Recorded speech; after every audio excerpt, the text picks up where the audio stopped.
Ya pemirsa, kita kembali di Manajemen. Kali ini adalah segmen terakhir di mana kita akan segera menyudahi pembicaraan kita pada episode kali ini, Bapak. Bagi pemirsa yang tidak dapat menjangkau channel Dhamma TV, bisa langsung saja streaming di dhamaweb.tv atau di channel YouTube kami di Dhamma Televisi. Bapak, kita membahas tentang beberapa pola hidup sehat yang ada di gereja, karena saya juga kepo nih, Bapak. Kegiatan-kegiatan di gereja seperti apa sih yang saat ini sedang terjadi di tengah pandemi saat ini, Bapak? Ya, kalau untuk menjaga kesehatan yang pertama, memang pada umumnya gereja-gereja kalau kita bicara tentang Malang misalnya, itu pada umumnya mereka sudah menerapkan protokol kesehatan di masa normal yang baru ini. Nah, kemudian yang lain yaitu tadi yang kita bahas, gereja-gereja tertentu itu punya klub-klub para penghobi sepeda. Ya, nah, itu. Kemudian yang seperti saya lakukan itu misalnya melakukan olahraga dalam ruangan seperti pingpong ya. Begitu ya. Atau ada lagi yang lain itu anak-anak mudanya basket, ya kan itu kelompok-kelompoknya tertentu ya. Jadi yang lain lagi seperti yang kalau istri saya itu rutin melakukan jogging. Setiap pagi itu minimal 1 jam. Ya, jadi jalan selama 1 jam ya, menggunakan ini apa namanya ini yang APD. Bukan hanya APD ya, yang yang ini yang bisa membuat orang lebih berkeringat itu loh. Saya lupa namanya ya, itu. Saya juga nggak tahu lupa namanya. Jadi dia kayak pakai jas hujan gitu. Tapi bukan ya. Terus saya lupa namanya sih apa itu. Nah, itu keliling sudah 1 jam. Membakar kalori ya, Bapak? Membakar kalori jam, biasanya kalau istri saya itu mulai jam 6 minimal sampai jam 7. Nah, itu. Jadi itu cara-cara kami, walaupun serumah, masing-masing punya cara untuk menjaga kesehatan. Kalau anak-anak saya itu ada yang melakukan senam. Ya, di rumah itu melakukan senam sendiri. Ada kan sekarang ini lebih era informatikanya itu kan lebih luas. Jadi pemandunya itu ya dari YouTube. Nah, itu sudah lewat itu aja. Kan musiknya bisa milih sendiri, pemandunya dari YouTube, mereka melakukan itu. Atau ini springen itu ya. Nah, itu kita lakukan kalau di rumah ya. Kalau misalnya gerakan sosialisasi yang ada di gereja, Pak, kayak anak-anak mudanya, organisasi itu sekarang di tengah pandemi saat ini melakukan inovasi apa sih, Pak?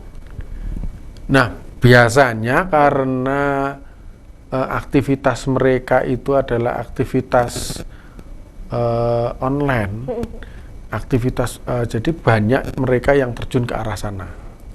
Ya, jadi mereka bergabung di tim multimedia gereja misalnya.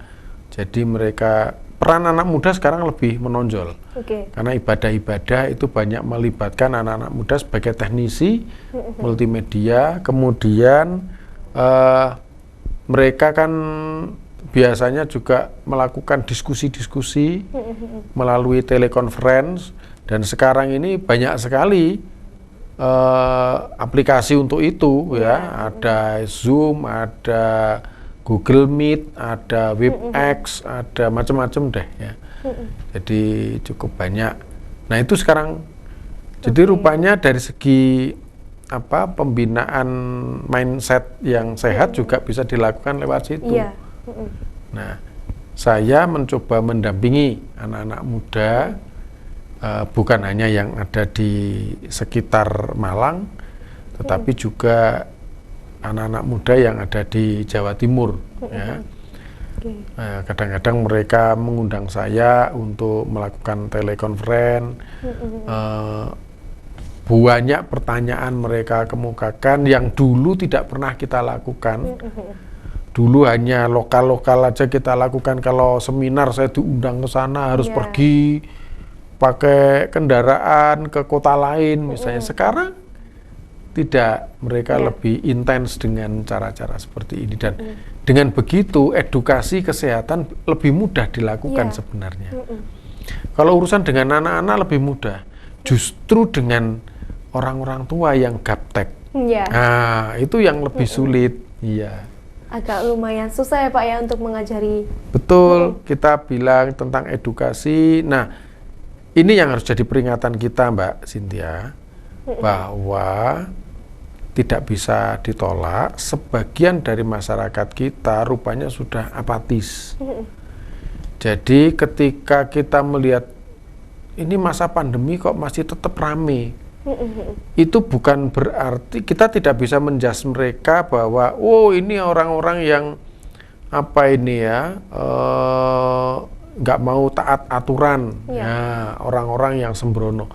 Kita tidak bisa langsung menjudge mereka, sebab kadang-kadang mereka melakukan seperti itu sebagai wujud apatisme mereka. Nah, ini yang harus kita dampingi. Iya. Kita dampingi, kita ajak bicara, mengedukasi orang-orang apatis ini sekarang menjadi penting.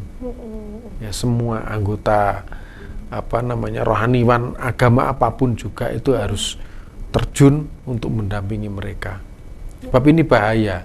Kalau sudah putus asa, apatis, semacam ini, mati karepmu, urip karepmu, kelihatannya itu bagus, tapi sebenarnya membahayakan banyak orang. Nah itu, kalau sampai dia kena, keluarganya repot, tetangga-tetangganya jadi repot, bahkan bisa kena juga. Itu. Terlalu cuek juga nggak baik ya Bapak ya. Terlalu cuek nggak baik. Sangat nggak baik ya Bapak ya. Kasihan juga orang-orang di sekitar kita. Betul. Ya Pak. Betul. Kadang-kadang cueknya karena apatis Mbak. Iya. Terlalu takut sehingga menjadi cuek. Iya. Ah itu. Akan kelihatan nggak takut Pak. Iya. Pura-puranya nggak takut. Oke Bapak, kalau misalnya di gereja-gereja ini kan aksi pemuda tadi kan cukup banyak. Ada nggak sih Pak yang sampai turun jalan untuk membagikan masker, contohnya gitu? Oh tentu ada yang model-model seperti, bukan hanya masker saya kira. Kalau di Kota Malang ini ada Badan Musyawarah Gereja Kristen, ya. Itu juga membagikan sembako. Ya, jadi bukan hanya masker, sebab begini, selama pandemi ini tidak bisa dipungkiri bahwa usaha-usaha yang semula bisa dilakukan secara manual, secara konvensional, terpaksa omsetnya harus merosot tajam, sehingga pencarian nafkah terhambat.